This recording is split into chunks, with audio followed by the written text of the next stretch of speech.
వాడికి ఇల్లు ఇవ్వాలి, గ్రామాలలో ఉన్న దళితులు గిరిజనులు పేదవాళ్ళకు ఆత్మ గౌరవం, సొంత ఇల్లు అన్న ఆలోచనతోని తెలంగాణ రాష్ట్రంలోనే 17 లక్షల ఇందిరమ్మ ఇండ్లు కట్టి ప్రతి పేదవాడికి శాచ్యురేషన్ వరకు ఆనాడు కాంగ్రెస్ పార్టీ ఇండ్లు ఇచ్చింది. తర్వాత తెలంగాణ రాష్ట్రం వచ్చినాక డబ్బా ఇండ్లు వద్దు, డబుల్ బెడ్రూమ్ ఇండ్లు ముద్దు అన్నాడు.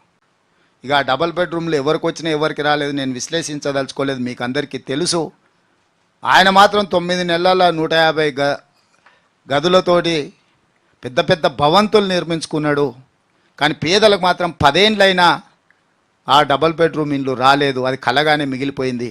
అందుకే మళ్ళీ ఖమ్మం జిల్లాలో మన భద్రాచలంలో రాములవారి ఆశీర్వాదంతో మళ్ళీ ఇందిరమ్మ ఇండ్ల పథకాన్ని 4.5 లక్షల ఇండ్లు 22,500 కోట్ల రూపాయలతోని పథకాన్ని ప్రవేశపెట్టినాం.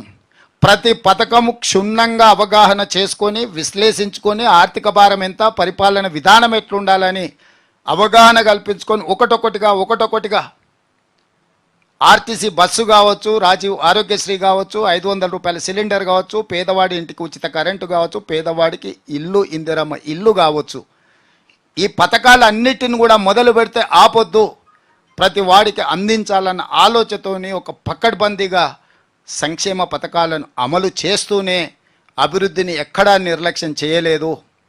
దావోస్ పర్యటనలో 40,000 కోట్ల రూపాయల పెట్టుబడులతో పాటు మెట్రో రైలు పొడిగింపు, మూసీ నదిని మూసీ రివర్ ఫ్రంట్ పేరు మీద 55 కిలోమీటర్లు ప్రపంచంతోనే పోటీ పడే విధంగా అభివృద్ధి చేయాలన్న ఆలోచన, వేలాది కోట్ల రూపాయలు పెట్టుబడులు తీసుకొచ్చి ఐటీ రంగంలో, ఫార్మా రంగంలో, ఎలక్ట్రిక్ కార్ల నిర్వహణలో, ఇట్లా ప్రతి దాంట్లో ఒక విధానపరమైన నిర్ణయంతో ఈరోజు మేము అభివృద్ధిని కూడా ముందుకు తీసుకెళ్తున్నాము. ఇవాళ అన్ని రంగాలలో ఆర్టిఫిషియల్ ఇంటెలిజెన్స్ నుంచి మొదలు పెడితే ప్రతి రంగంలో ప్రపంచం ఏ దిశగా ప్రయాణిస్తుందో ప్రపంచంతో పోటీ పడి చాలాసార్లు చర్చ జరుగుతుంటుంది. మనకు వచ్చిన పెట్టుబడులు ఆంధ్రప్రదేశ్కి పోయినాయి, మనకు వచ్చిన పెట్టుబడులు కర్ణాటకకు పోయినాయి, తమిళనాడుకు తరలిపోయినాయి.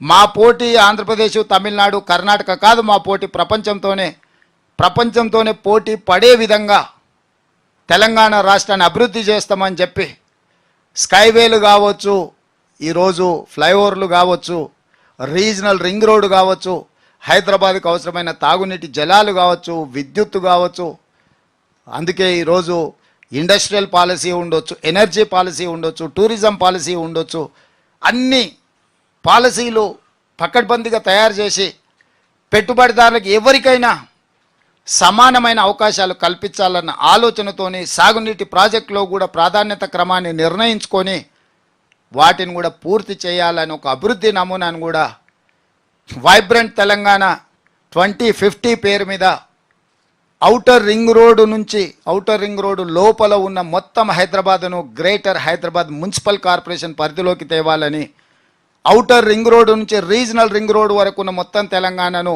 హెచ్ఎండిఏ పరిధిలోకి తీసుకురావాలని, రీజనల్ రింగ్ రోడ్డు నుంచి తెలంగాణ సరిహద్దుల వరకు రూరల్ తెలంగాణగా అభివృద్ధి చెయ్యాలని, క్లస్టర్స్ తీసుకురావాలని, ఫార్మా కంపెనీలతో పాటు ఇతర పెట్టుబడులు తీసుకొచ్చి క్లస్టర్స్ కింద విడగొట్టి ఆర్గానిక్ ఫుడ్ నుంచి మొదలు పెడితే meet, milk and vegetables, fruits ప్రతిది కూడా ప్రపంచానికి ఎగుమతి చేసే విధంగా మేము ఈరోజు డ్రై పోర్టులతో సహా విధానాలు తీసుకొచ్చి ఔటర్ రింగ్ రోడ్డు నుంచి రీజనల్ రింగ్ రోడ్ వరకు రేడియల్ రోడ్స్ డెవలప్ చేసి ఎక్కడికక్కడ క్లస్టర్ల కింద విడగొట్టి చైనా నమూనానే కాదు, జపాన్, జర్మనీలో జరిగిన అభివృద్ధిని కూడా ఈరోజు అన్నిటినీ పరిగణలోకి తీసుకొని ఇవాళ సింగపూర్ అనో, దుబాయ్ అనో ఇతర ప్రాంతాల గురించి చర్చించుకుంటున్నారు.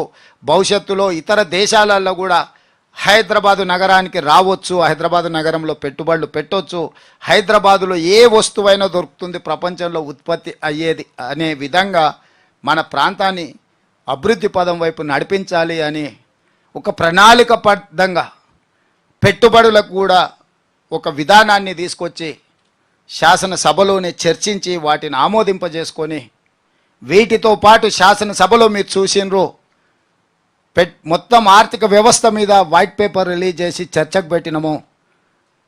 ఆనాడు పాలకపక్షం, నేడు ప్రతిపక్షమైన వాళ్ళకే ఎక్కువ సమయం ఇచ్చిన మాట్లాడండి అని చెప్పి 70,000 కోట్ల అప్పుతో మొదలైన తెలంగాణ 7 లక్షల కోట్లకి ఎట్లా చేరిందో, ఇంకొక 1,00,000 కోట్ల రూపాయలు బిల్లులు బకాయిలు ఎట్లున్నాయో, దాదాపుగా 8 లక్షల కోట్ల రూపాయల ఆర్థిక భారం తెలంగాణ రాష్ట్రం మీద ఏ విధంగా పెట్టినరో పారదర్శకంగా ప్రజాస్వామికబద్ధంగా చట్టసభలలో చర్చకు పెట్టి ప్రజలకు వివరించినాం.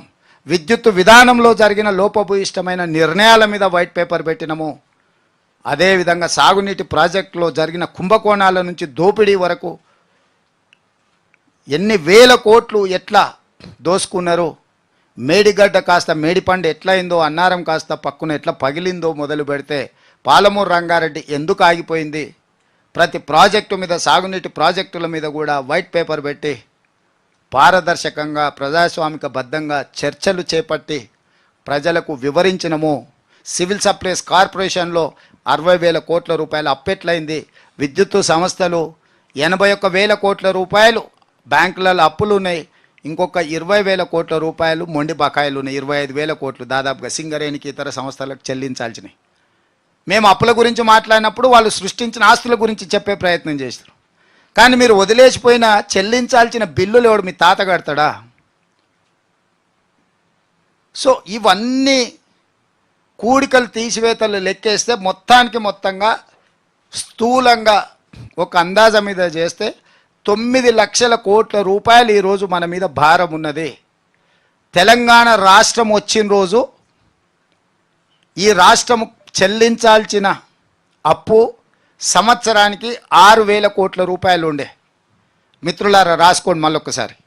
తెలంగాణ రాష్ట్రం ఏర్పడ్డ రోజు జూన్ 2, 2014 నాడు సంవత్సరం మొత్తానికి ఆ ప్రభుత్వం చెల్లించాల్సిన అప్పు బ్యాంకులకు అనుకోండి, మిత్తి అనుకోండి, అసలు అనుకోండి 6,000 కోట్లు.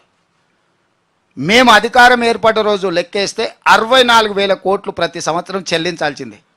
నువ్వు తిన్నా తినకపోయినా, నువ్వు జీతాలు ఇచ్చినా ఇవ్వకపోయినా, నీ రాష్ట్రానికి ఆదాయం ఉన్నా ఆదాయం లేకపోయినా ఆ రోజు నాడు 64,000 కోట్లు సంవత్సరానికి చెల్లించాల్సిన పరిస్థితి. అంటే 600% అప్పులు చెల్లించే పరిస్థితి కేసీఆర్ గారు కల్పించిండ్రు. ఈ రోజుకు మిగతావి కూడా స్టార్ట్ అయినాయి. ఇప్పుడు 70,000 కోట్లు అయింది. అంటే సంవత్సరంలో రాష్ట్రానికి వచ్చే ఆదాయంలో 70,000 కోట్ల రూపాయలు అప్పులకు చెల్లించాలి. ప్రతి నెల దాదాపుగా జీతాలు అనుకోండి, పెన్షన్లు అనుకోండి, ఒక 60,000 కోట్ల రూపాయలు జీతభత్యాలు, పెన్షన్లు, ప్రభుత్వం యొక్క నిర్వహణ కోసము ఇంకొక 60,000 కోట్ల రూపాయలు, అంటే 1,30,000 కోట్ల రూపాయలు ప్రతి నెల ప్రతి సంవత్సరము మార్చి 31 నాటికి మనం చెల్లించాల్సిన బాధ్యత. ప్రతి నెలకు విడగొడితే దాదాపుగా ప్రతి నెల 1వ తారీఖు నాడు నాకు 11,000 కోట్ల రూపాయలు కావాలి. ఇవి పక్కన పెడితే ఇక సంక్షేమం ఆయన గారు చెప్పినవి అయితేంది, మేము చెప్పినవి అయితేంది, గతంలో ఉన్న ఉమ్మడి రాష్ట్రంలో మనకు సంక్రమించిన సంక్షేమం కావచ్చు, వాటిని కూడా లెక్కేసుకుంటే ఈరోజు రాష్ట్రం యొక్క ఆర్థిక పరిస్థితి మీకు స్థూలంగా అర్థమవుతుంది. మేము వచ్చిన తర్వాత మొదటి నెల 4వ తారీఖు నాటి జీతాలు ఇచ్చినాం, 2వ నెల 1వ తారీఖు నాటి జీతాలు ఇచ్చినాం. ఇది మా ఆర్థిక నిబద్ధతకు కొలబద్ద. అక్కడి నుంచి ఒకటొకటిగా పరిష్కరించుకుంటూ ప్రాధాన్యత క్రమాన్ని నిర్ణయించుకుంటూ కేంద్ర ప్రభుత్వంతో చిల్లర తగాదాలకు, గిల్లి కజ్జాలకు పోకుండా రాష్ట్ర కేంద్ర ప్రభుత్వాల యొక్క సత్సంబంధాలను కొనసాగిస్తూ వాళ్ళ బాధ్యతను వాళ్ళకు గుర్తు చేస్తూ మన హక్కులను మనం కాపాడుకుంటూ ముందుకెళ్లే ప్రయత్నం చేసినాం. గవర్నర్ వ్యవస్థతోని కూడా ఒక సామరస్యపూర్వకమైన విధానాలను కొనసాగించి రాజ్యాంగబద్ధ సంస్థలతో, అది హైకోర్టు కావచ్చు, గవర్నర్ వ్యవస్థ కావచ్చు, కేంద్ర ప్రభుత్వం కావచ్చు, ఈ సంస్థలన్నిటితోని, ఎన్నికల అధికారులతోని కావచ్చు, ఈ సంస్థలన్నిటితోని ఒక మంచి సాంప్రదాయాన్ని, ఒక మంచి విధానాన్ని తీసుకొచ్చి మా ప్రభుత్వం పరిపాలన అందించే విధంగా ఒక పారదర్శకమైన పరిపాలన, ప్రజలకు ఉపయోగపడే విధానాలతోని మేము ముందుకెళ్తున్నాము. 100 రోజుల్లో దాదాపుగా ఇది మా ప్రోగ్రెస్ రిపోర్ట్. ఈరోజు మీ ముందుకు వచ్చి మేము చేసినాము, మేము చేస్తామనే నమ్మకం, విశ్వాసంతో మళ్ళీ మీతోని ఎన్కౌంటర్కి ఇక్కడికి వచ్చి ఆనాడు ఎన్నికల ముందు వచ్చిన, ఈనాడు ఎన్నికైన 100 రోజుల పరిపాలన పూర్తి చేసుకొని మీ ముందు వచ్చి కూర్చున్న నేను ఎందుకంటే నా ప్రభుత్వం పట్ల, నా మంత్రివర్గ సహచరుల పట్ల, తెలంగాణ ప్రజల పట్ల మాకు నిబద్ధత ఉన్నది, బాధ్యత ఉన్నది, అకౌంటబిలిటీ ఉన్నది.